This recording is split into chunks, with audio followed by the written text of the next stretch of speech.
만약에 현황도로로 이걸 인정 안 해준다면 이 농막을 쓰던 분들은 쉼터로서 전환을 하지 못합니다.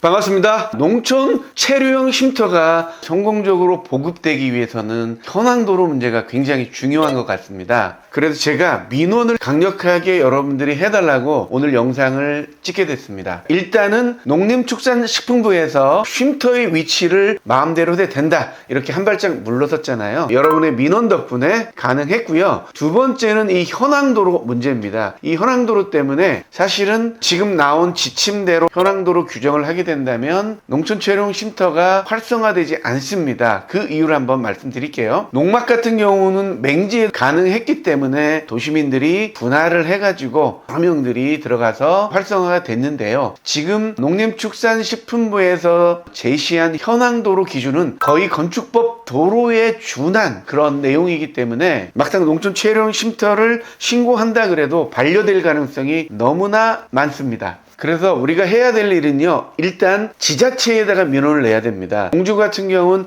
아직 시행 전이거든요. 그래서 시행 전에 미리 민원을 적극적으로 내주시길 부탁드리겠습니다. 첫 번째는요, 시청 홈페이지에 들어가서 열린 시장실 이런 데 보면은 시장에게 바란다라는 란이 있을 겁니다. 대부분 모든 지자체에 시장에게 뭔가를 건의를 할 수 있는 거죠. 농촌 체류형 쉼터에 대해서 여러분들이 건의를 해 주시길 바라고요. 내용은 제가 다시 말씀드리겠습니다. 두 번째는요, 시정 제안하기가 있습니다. 참여 소통란에 시정 제안하기, 내가 어떤 제안을 할 수가 있는 거죠. 농촌 체류형 쉼터의 활성화를 위해서 이런 제안을 한다, 이런 내용이거든요. 시장한테도 하고 시정 제안도 하면서 농촌 체류형 쉼터를 활성화해서 인구를 유입시키자, 도시민들이 생활 인구를 유입시켜서 농촌을 활성화하게 하자라는 제안을 여러분이 해 주실 걸 바라겠습니다. 주된 내용은 어떻게 해야 될까요? 말씀드리겠습니다.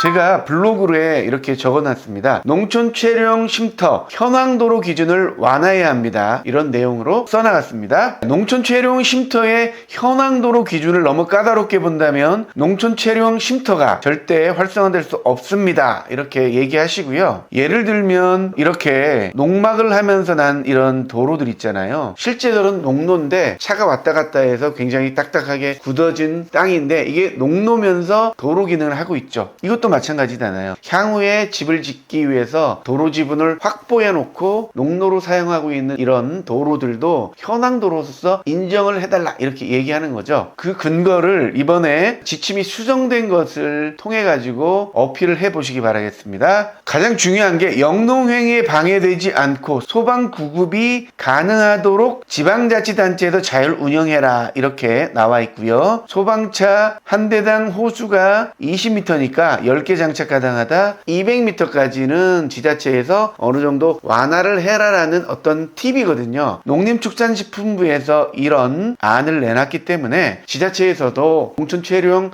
쉼터의 활성화를 위해서 현황도로 기준을 좀 완화해 달라고 여러분께서 적극 민원을 내주시기 바라겠습니다. 농림축산식품부에서 현황도로로 인정하는 것은 이 네 가지인데요. 그 중에서 4번에 이 농로가 있습니다. 보통 농로하면 경지정리가 잘 된 답과 답 사이에 이렇게 농로가 포장이 많이 돼 있죠. 흔히 이거를 농로로 생각하는데 우리가 이 농로를 지금 위에서 말한 이런 것도 농로로 인정해 달라고 이렇게 주장을 하는 거죠. 이 농로는 대부분 농막 하시는 분들 있잖아요. 농막 하시는 분들이 이 농로로 왔다 갔다 하면서 거의 딱딱하게 굳어져 있습니다. 만약에 현황도로로 이걸 인정 안 해준다면 이 농막을 쓰던 분들은 쉼터로서 전환을 하지 못합니다. 이런 문제점이 있다는 거죠. 쉼터가 활성화돼야 그래도 취득세도 내고 숙박이 가능하기 때문에 생활 인구들도 늘고 또 경제적으로도 토지 거래가 되면서 지방세도 이렇게 충족될 수가 있잖아요. 농촌 체류형 쉼터가 활성화되려면은 도시민들이 원하는 작은 땅들을 쉼터로서 인정할 수 있는 그런 현황도로에 대한 완화책이 필요하다, 이렇게 말씀드리는 겁니다. 물론 안전 때문에 걱정이 될 수 있기 때문에 포장된 도로에서 200m 이내의 거리에 있는 포장이 안 된 사실상 통로라 그럽니다. 사실상 통로도 현황도로로서 여기 얘기한 농로로서 인정을 해달라고 이렇게 민원을 내면 되겠습니다. 도시민들이 원하는 텃밭은 이런 겁니다. 땅이 엄청나게 커서 거기서 경작을 하자는 것이 아니고요. 이런 식으로 아기자기하게 주말을 즐기기 위한 이런 내용이기 때문에 이거를 인정해야만이 쉼터에 대한 올바른 정책을 펼 수 있다는 겁니다. 농지니까 농지법 적용을 해야 된다. 이런 막힌 사고방식으로 쉼터를 생각하면 안 된다는 말씀을 여러분께서 적극적으로 주장해 주시기 바라겠습니다. 가설 건축물을 담당하는 과가 인허가과이기 때문에 굉장히 까다롭습니다. 인허가를 담당하는 부서에서 가설 건축물 신고를 받거든요. 그렇기 때문에 생각보다 만만치 않습니다. 특히 맹지인 농막을 갖고 있는 분들은 굉장히 걱정이 많을 거라 생각이 들거든요. 포장이 안 됐더라도 사실상 통로가 있고 민법에서 얘기하는 사실상 통로, 차와 사람이 왔다 갔다 할 수 있는, 포장이 안 됐더라도 왔다 갔다 할 수 있는 사실상 통로가 존재한다.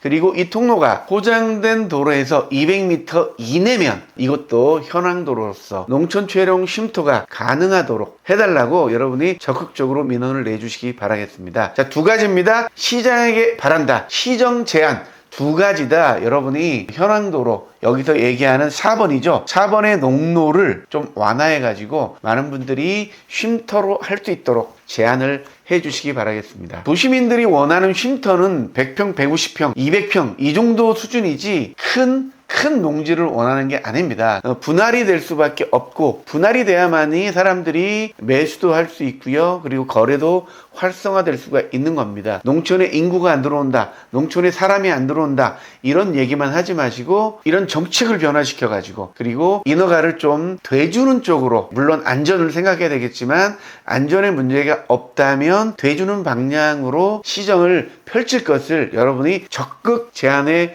주시기 바라겠습니다. 그러면 쉼터가 많이 보급이 돼가지고요, 여기에 적응한 분들은 농촌에 저처럼 이렇게 생활을 하게 될 것입니다. 그러니까요, 정말 중요한 것은 현황도로의 기준을 완화해 달라는 겁니다. 이 부분에 대해서 여러분이 적극 민원해 주시기 바라겠습니다. 네, 감사합니다.